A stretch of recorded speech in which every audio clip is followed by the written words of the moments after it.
Hello everyone, CBDT ने भले ही ITR forms release कर दिए हैं फाइनेंशियल ईयर 21-22 के, लेकिन आपको अपना आईटीआर जून से पहले फाइल नहीं करना है। अगर आप सैलरीड एम्प्लॉय हैं तब भी फाइल नहीं करना है, और अगर आप सैलरीड एम्प्लॉय नहीं हैं तब भी आपको जून से पहले अपने आईटीआर को फाइल नहीं करना है। चलिए जानते हैं कि ऐसा आपको क्यों करना है। अगर आप सैलरीड एम्प्लॉय हैं और आपका टीडीएस डिडक्ट होता है आपकी सैलरी में से, तो जो लास्ट क्वार्टर होता है हमारा जनवरी से मार्च तक का, जिसे फोर्थ क्वार्टर भी बोलते हैं, उस फोर्थ क्वार्टर के टीडीएस रिटर्न की डेट होती है 31 मई। यानी कि आपका एम्प्लॉयर 31 मई के आसपास या लास्ट डेट में अपने टीडीएस रिटर्न को अपलोड करेगा, और 31 मई के बाद ही आपके फॉर्म 26AS में आपका टीडीएस अपडेट होगा लास्ट क्वार्टर का। अगर अभी आप अपना 26AS ओपन करके देखेंगे तो वहां पर आपको जनवरी, फरवरी, मार्च ये 3 महीनों का टीडीएस नहीं दिखेगा, और आपने अगर अभी अपना आईटीआर फाइल कर दिया तो वहां पर मिसमैच हो जाएगा 26AS में और आपके आईटीआर फॉर्म में, और तब आपको डिफेक्टिव रिटर्न का नोटिस भी आ सकता है। नोटिस नहीं आया तो आपका रिफंड होल्ड पर भी रखा जा सकता है। इसलिए आपको 31 मई के बाद ही अपने आईटीआर को फाइल करना है, जिससे कि आपका टीडीएस अपडेट हो जाए।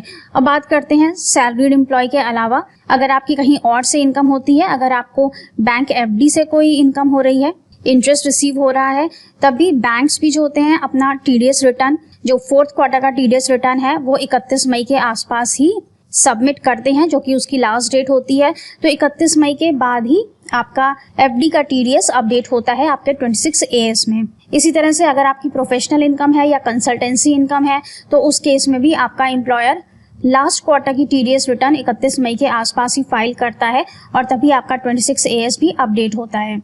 जैसे कि यहाँ पर मैंने एक 26AS फॉर्म ओपन किया हुआ है, इसमें हम असेसमेंट ईयर 22-23 में देखेंगे तो यहाँ पर हमें एक कंसोलिडेटेड अमाउंट दिख रहा है कि इनकम इतनी है और इसका टीडीएस इतना है। अगर हम चाहें तो हम अभी फाइलिंग कर सकते हैं, लेकिन जब हम इसे एक्सपैंड करते हैं यहाँ से, तब हमें पता चलेगा यहाँ पे कि यहाँ पर सिर्फ अप्रैल से लेकर के नवंबर तक की इनकम और टीडीएस दिख रहा है।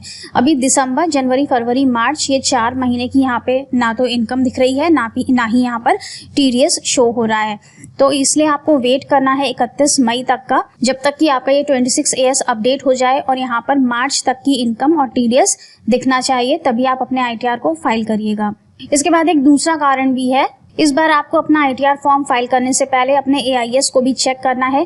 एआईएस में इस बार सारी इन्फॉर्मेशंस रिपोर्ट होने लगी हैं। अगर आपकी कहीं से भी कोई स्टॉक मार्केट से कोई इनकम है, या आपकी कोई म्यूचुअल फंड से इनकम है, या आपने प्रॉपर्टी की सेल परचेज की है, या फिर आपका एफडी से इंटरेस्ट है या सेविंग बैंक से इंटरेस्ट है, वो सारी इनकम्स आपकी एआईएस में आ जाती हैं। तो अब एक बार आपको एआईएस को चेक कर लेना है।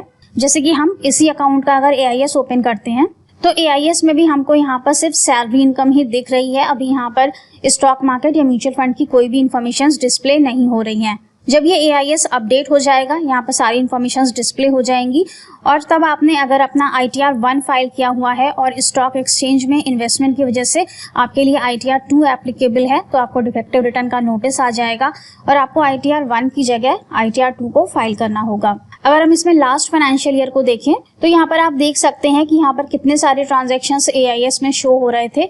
सैलरी है, इंटरेस्ट फ्रॉम सेविंग बैंक है, interest from income tax refund है, sale of securities and mutual funds है, ऑफ मार्केट डेबिट ट्रांजैक्शंस हैं। तो ये सारी चीजें यहाँ पे रिपोर्ट हो रही थी, लेकिन अभी करंट फाइनेंशियल ईयर में यहाँ पर कुछ भी रिपोर्ट नहीं हो रहा है। लेकिन ऐसा नहीं है कि रिपोर्ट नहीं होगा, कुछ दिनों में, 1-2 महीने में सारी चीजें यहाँ पर शो हो जाएंगी और आपकी सारी इनकम यहाँ पर रिपोर्टिंग में आ जाएगी। इसलिए आपको एआईएस को और अपने 26AS को जरूर एक बार चेक कर लेना है कि वहाँ पर सारी इन्फॉर्मेशन आपकी डिस्प्ले हो रही हैं। साथ ही आपका टीडीएस वहाँ पे पूरी तरह से डिस्प्ले होना चाहिए मार्च तक का। आईटीआर 1 को आपको कैसे फाइल करना है और उसमें क्या क्या चीजें आपको चेक करनी है, आईटीआर फाइलिंग से पहले डिटेल्ड वीडियो हमने अपलोड किया है। अभी सिर्फ एजुकेशनल पर्पस के लिए अपलोड किया है। आप देख सकते हैं कि किस तरह से आपको फाइलिंग करनी होगी, लेकिन अभी फाइलिंग मत करिएगा, वो सिर्फ एजुकेशनल पर्पस के लिए वीडियो बनाया गया है।